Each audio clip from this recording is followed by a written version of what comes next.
Ayan po, andito na po. Po sa taas.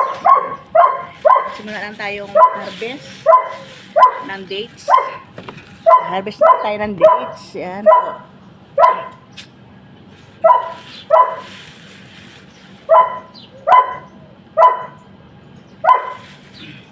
Unahin natin itong mga hinog. Yung mga brown na brown, mga ganito. Sobrang tamis, sobrang sarap.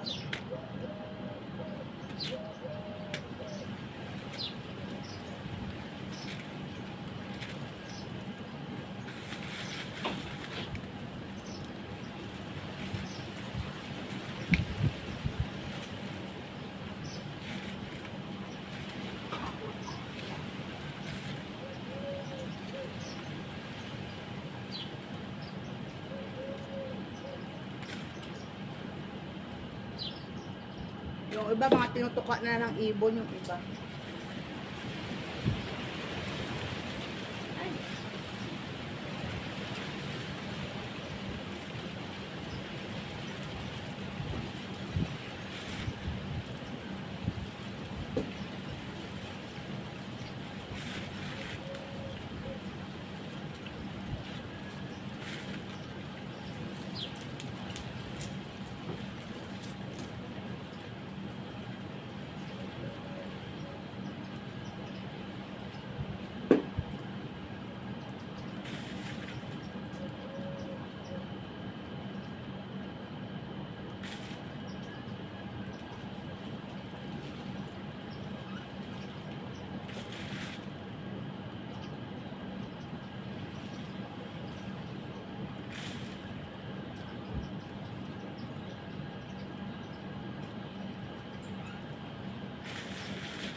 Mga hinog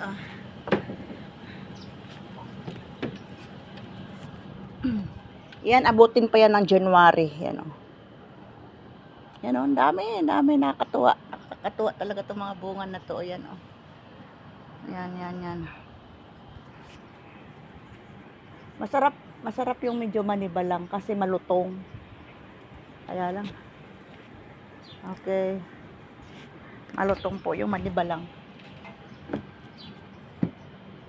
Tulad ito halimbawa ito yung hindi pa lahat brown. Kasi pag brown na lahat, ano na yun, yung hinog na, sobrang tamis. Ito ang tamis din po nito, pero malutong pa ito. Kakainin ko, pero walang hugas-hugas. Yam na. Malutong po.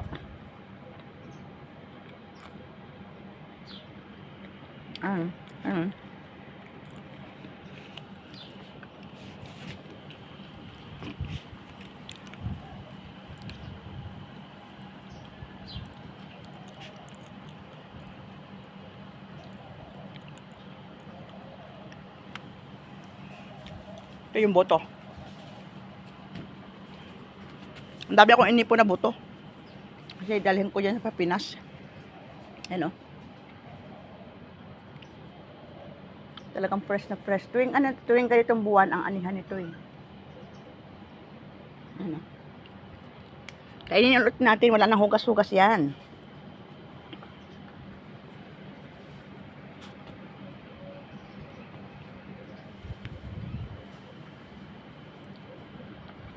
Marami na akong binila doon. Ito yung ano nila eh, pambansang prutas dito sa Middle East. Nakakatuwa yan, di ba? Sino ba naman hindi matutuwa sa ganyang mga bunga? Yan.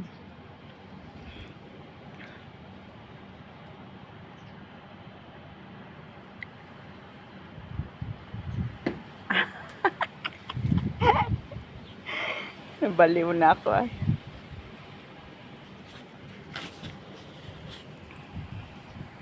Ayan.